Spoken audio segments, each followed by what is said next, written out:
नमस्कार मित्रांनो, आज तुमच्या पुढे मी सादर करत आहे. श्रीमंती आली तर माजू नये आणि गरिबी आली तर लाजू नये. खरोखरच श्रीमंत येण्यासाठी बरेच दिवस लागतात. श्रीमंती ही अशी तशी येत नाही. प्रत्येक जण कष्ट करत असतो, परंतु नशीब हे त्याला साथ देत नसतं. आणि जेव्हा नशीब साथ देत नाही तेव्हा फार हाल होतात. कारण की श्रीमंती येण्यासाठी नशीब पण खणकर मजबूत लागतं.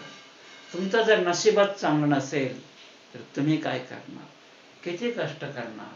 आणि गरिबी आली तर लाजू नये. गरिबी ही फार वाईट असते, म्हणून कधीही लाजायचं नसतं. गरिबी आली तर लाजू नये, श्रीमंती आली तर माजू नये.